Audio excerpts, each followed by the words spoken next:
जय संविधान, जय छात्र धर्म। जैसा कि वकील साहब ने मेरा परिचय दे दिया है कि मैं जो बामसेब का ही एक औषध विंग है जो पिछले साल मोहम्मद नेसरम साहब ने गठित किया था, क्षत्रिय मूल निवासी महासंघ, उसका राष्ट्रीय महासचिव हूँ और उसी के लिए हम लोग काम दिन रात कर रहे हैं साहब के नेतृत्व में। टोटन की इस धरती पे ये अधिवेशन हुआ, मेरा पहले कभी आना नहीं हुआ, बाड़मेर में पहली दफा ही आना हुआ है।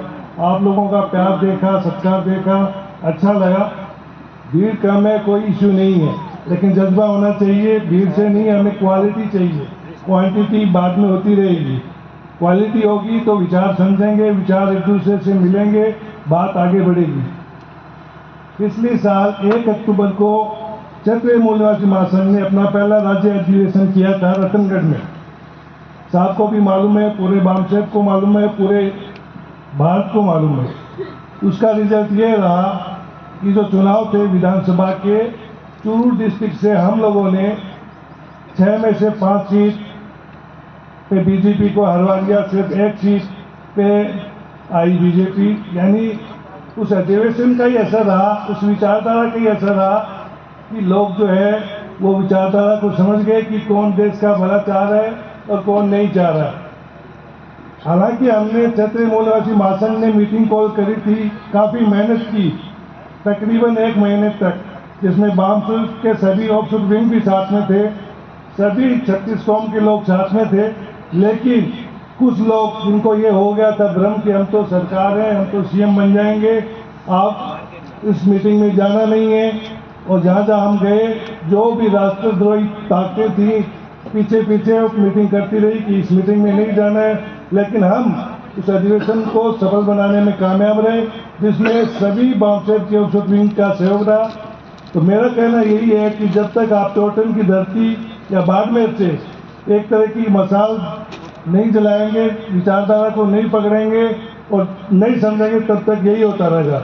बीकेम क्षत्रिय है, क्योंकि मैं भी कैम खानी हूँ, तो क्षत्रियों से ही निकले हम लोग।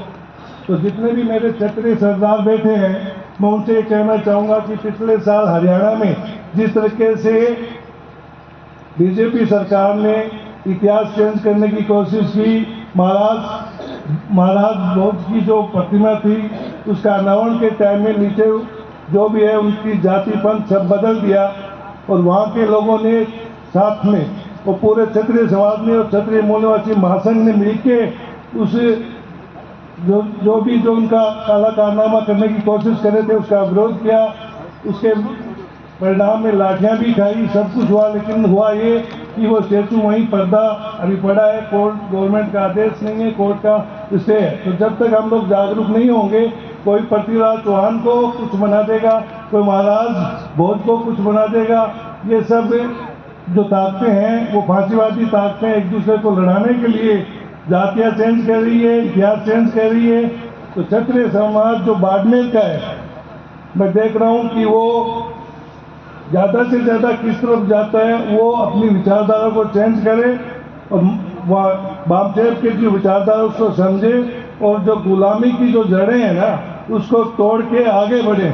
क्योंकि अभी भी जो विधानसभा के चुनाव है, आपने देखा कि कितने क्षत्रिय जीते हैं और कितनों को टिकटें मिली है और किन किन को क्या पद मिला है। तीनों के तीनों स्टेट से जो अपने पद होने चाहिए थे, तीनों के तीनों उन्होंने एकदम साइड में बिठा के मीठी गोली दे दी है। तो जब तक आप खुद दिल से साथ में नहीं होगे, खुद नहीं समझोगे, इतिहास को नहीं समझोगे, बुजुर्गों का जो अपना मान था, सम्मान था, उसको नहीं समझोगे, तब तक कोई भी विचारधारा काम नहीं करेगी।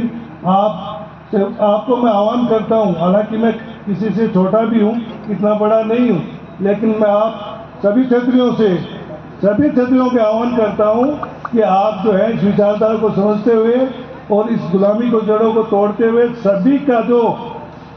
सभी को साथ लेके एक ऐसा मंच बनाएं ताकि टोटन की धरती पे अब की बार या बाड़मेर में अब की बार साहब बामसेब का कोई भी अधिवेशन हो, उसमें हजारों की तादाद में लोग आएँ और ज़्यादा से ज़्यादा लोग जुड़े। दूसरी बात इसमें पॉइंट दिया गया ईवीएम मशीन का।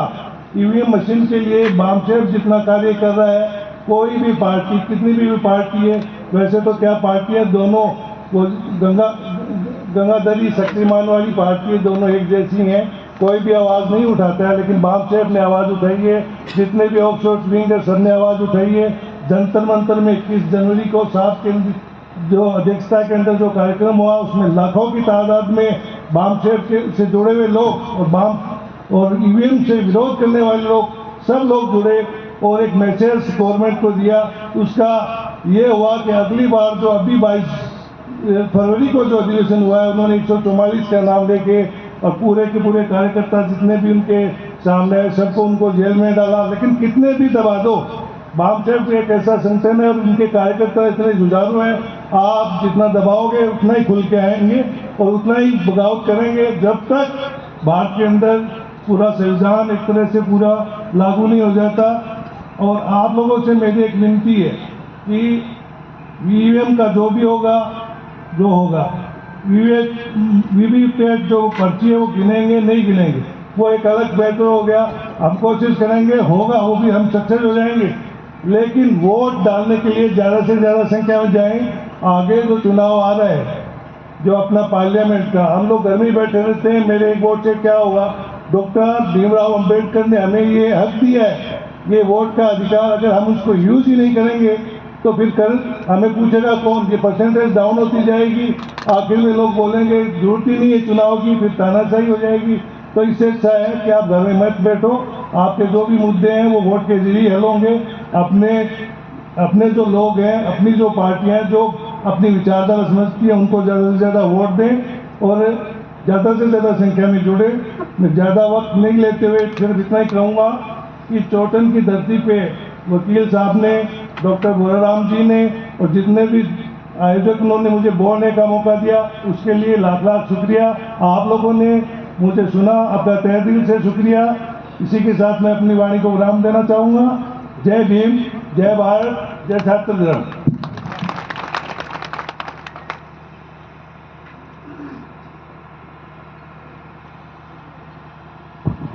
धन्यवाद कुंवर खुर्शीद खान जी। बहुत सारे लोगों ने ये हवाला दिया कि कुर्सियां खाली है और मैं यहाँ मंच पे बताना भी नहीं चाह रहा था